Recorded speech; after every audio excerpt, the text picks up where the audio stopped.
Alipurduar parade গ্রাউন্ডে বিজেপিকে tent বানাতে বাধা তৃণমূলের। ঘটনাস্থলে পুলিশ এবং কেন্দ্রীয় বাহিনী।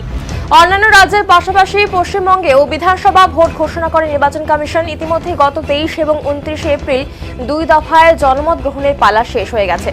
বিগত বছরে ভোটের তিক্ত অভিজ্ঞতাকে মাথায় রেখে এবার নির্বিঘ্নে ভোট পরিচালনা করতে সমস্ত ভোট প্রক্রিয়ার নিরাপত্তার দায়িত্ব দেওয়া হয় কেন্দ্রীয় বাহিনীকে। আর সেই ঘটনায় দু একটা ছোটখাটো বিক্ষিপ্ত ঘটনা ছাড়া নির্বিঘ্নেই রাজ্য জুড়ে 2026-এর বিধানসভা নির্বাচনের ভোট গ্রহণ পর্ব শেষ হয়েছে।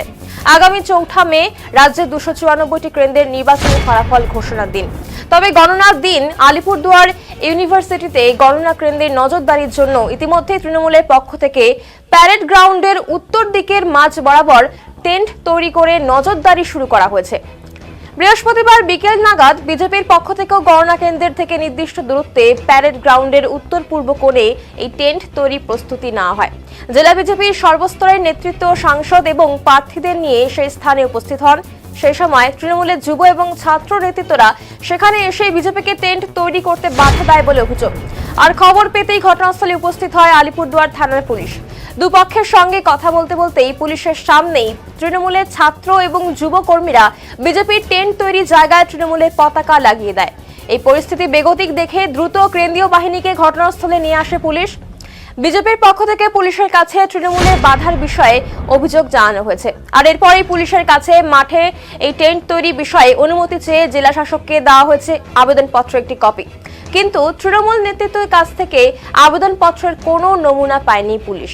আলিপুরদুয়ার থানার পুলিশ এ বিষয়ে গুরুত্ব বুঝে সমস্যা সমাধানে আশ্বাস দিলে বিজেপি নেতৃত্ব এবং কর্মীরা আলিপুরদুয়ার প্যারেড গ্রাউন্ড ছেড়ে চলে যায়। এরপর পুলিশের চাপে তৃণমূল কর্মীরা ঘটনাস্থল থেকে তাদের পতাকা সরিয়ে নেয়।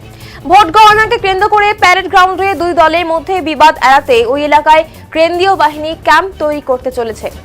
বর্তমানে পরিস্থিতি নিয়ন্ত্রণে রয়েছে।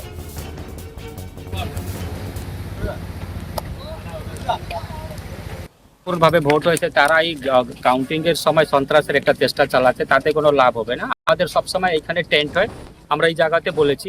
পুলিশ অন্য জায়গাতে বলছে, পুলিশ এমন জায়গাতে বলছে যেখানে কাদা জঙ্গল আছে, ওই জায়গাতে আমরা কোনোদিনও করি না। সবসময় আমাদের এই জায়গাতেই টেন্ট, আমরা যে জায়গাতে করতাম সবসময় সেই জায়গাতে আমরা চেয়েছি। ঠিক আছে, টিএমসি তো অলরেডি টেন্ট বানানো হয়ে গেছে, আমরা তো সেই জায়গাতে কোনো আপত্তি নেই, করতে পারে, করেছে। কিন্তু আমাদের এইখানে মানে সাফিসিয়েন্ট ডিস্টেন্স রয়েছে, কিন্তু এইখানে কোনো পুলিশ দালালির কাজ ছাড়ছে না, করে যাচ্ছে। 4 তারিখ সামনে আছে, আমরা বলে দিয়েছি আমরা করলে এখানে করব, না করলে আমরা করব না, এখানেই করবো। ঠিক আছে, পুলিশের কথা বললেন, কি ভূমিকা? দেখুন, পুলিশ বলছে আমাদেরকে একটু সুযোগ দিন। আমাদের বক্তব্য আমরা স্পষ্ট ভাবে জানিয়ে দিয়েছি, আমাদের টেন্ট হলে ওপেন স্পেস যেখানে আছে এইখানে হবে, তার বাইরে কোথাও হবে না।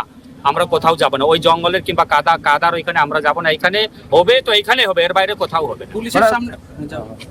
পুলিশের সামনেই আপনারা দাঁড়িয়েছিলেন, তার উপরেই আপনাদের এই জায়গাটা আপনাদেরকে তৃণমূলের পতাকা দিয়ে ঘিরে দেওয়া হলো।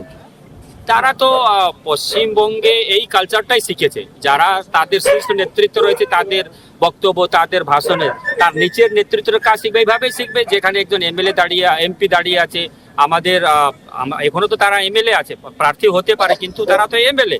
আমাদের আরো অনেক প্রার্থী এখানে দাঁড়িয়ে আছে, আমাদের জেলা সভাপতি দাঁড়িয়ে আছে, তাদের সাহস এখানে চারদিকে পতাকা দিয়ে ঘিরে দিতে। আমরাও সেখানে করতে পারতাম, কিন্তু আমরা অযথা কোনো অশান্তি সৃষ্টি করতে চাই না। যেহেতু সুষ্ঠুভাবে সুন্দরভাবে ইলেকশন হয়েছে, সেটা আগামী দিনও আমরা বজায় রাখতে চাই। আমরা বলেছি এখানে টেন্ট হবে, তো এখানে টেন্ট হবে। তারা তো অলরেডি করে ফেলেছে, আমরা তো কোনো আপত্তি জানাইনি। ওরা জোর করে এখানে পুরো এলাকাটা ওরা দখল করে নিতে চায়, এটা হয় নাকি? তাদের অলরেডি টেন্ট আছে, তো আবার নতুন করে এইদিকে দখল করার তো কোনো প্রয়োজন পড়ে না। আমাদের এখানে টেন্ট হবে তো এখানে হবে, এর না হলে হবে না। আলিপুরদুয়ারের বুকে পুলিশের সামনে তৃণমূলের ঝান্ডা লাগিয়ে দিলেন। তৃণমূলের ঝান্ডা এখানটায় আমাদের প্রশাসনের সঙ্গে প্রথম দিন থেকে কথা ছিল যে এখানটায় আমাদের ক্যাম্প হবে, কাউন্টিং এর ক্যাম্প হবে। আমরা, আপনারা জানেন যে এখানটায় আমাদের 2 থেকে 250 জন নির্বাচন যে বিধিনিষেধ আছে সেটা মেনে আমরা কিন্তু অলরেডি 200 মিটার দূরে কিন্তু একটা ক্যাম্প করেছি। কিন্তু কাউন্টিং এর দিন আমাদের ক্যাম্পটা কিন্তু আরো বড় হবে। তার জন্য প্রশাসনের সঙ্গে আগেভাগে আমরা কথা বলে নিয়েছিলাম। একদম আমরা মুক্ত মঞ্চ যেটা আছে, মুক্ত মঞ্চ পর্যন্ত আমাদের ক্যাম্পটা কিন্তু হবে। আমাদের অলরেডি বাঁশ লাগানোরও কথা ছিল, কিন্তু বৃষ্টির জন্য আমরা কিন্তু বাঁশটা কিন্তু লাগিয়ে উঠতে পারিনি। আজকে হঠাৎ করে দেখলাম এখানটায় বিজেপির নেতৃত্বরা এসে এখানটায় প্যান্ডেলের কাজ শুরু করতে যাচ্ছিল তারা, তখন বাধ্য হয়ে আমাদেরকে দলের ঝান্ডা লাগাতে হলো এবং তাদেরকে আমরা বললাম যে এখানটায় আমাদের প্রশাসনের সঙ্গে আমাদের কথা হয়েছে, এখানটায় প্রথম দিন থেকে আমরা এতটুকুর জন্য আমরা আবেদন জানিয়েছিলাম এবং আমাদেরকে আবেদন জানানোর পর আমাদেরকে বলেছে এটা করার জন্য। তো এই জায়গাটা আমরা নিয়েছি আমাদের কাউন্টিং এর জন্য। তো আপনারা ডান দিক অথবা বাঁ দিক যেদিকে আপনাদের সুবিধা হয় আপনি সুবিধা মতো করতে পারেন, এটাই ব্যাপার, আর সেরকম কোনো কিছু। তারা বলছে যে আপনারা কোনো পারমিশন নেই। কে বলেছে? আমরা পারমিশন নিয়েছি, আমরা ডিএম ম্যাডামকে জানিয়েছি, আমরা আমাদের এসপি সাহেবকে জানিয়েছি, আমরা কথা বলেছি, কথা বলে নিয়ে এখানটায় আমরা কিন্তু করেছি। একেবারে জয় বাংলা স্লোগান দিয়ে ঝান্ডা একেবারে বিজেপি নেতৃত্বদের সামনে। ঝান্ডা তো আমাদের দলের ঝান্ডা, আমরা লাগাবো না তো বিজেপি লাগাবে?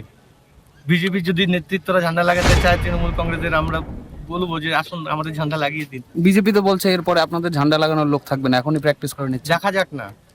দেখা যাক না এবার বিজেপি আবার শূন্য হতে চলেছে। আলিপুরদুয়ার জেলার 5-এর মধ্যে 5টাই শূন্য হবে বিজেপি।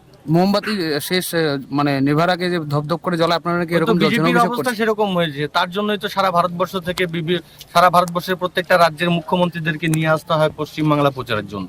পশ্চিমবাংলায় বিজেপির কোনো নেতা নেই, পশ্চিমবাংলায় ভোটে জেতার মতন বিজেপির কোনো নেতা নেই যাদেরকে দিয়ে প্রচার করানো যায় ভোটের প্রচার। তাই তারা সারা ভারতবর্ষের বিভিন্ন প্রান্ত থেকে বিজেপির ছোট বড় মাঝারি নেতাদেরকে এনে ডেলি প্যাসেঞ্জারি করে বাংলা দখলের চেষ্টা করেছে। বাংলার মানুষ বারংবার জবাব দিয়েছে, এবারও জবাব দিয়ে দেবে।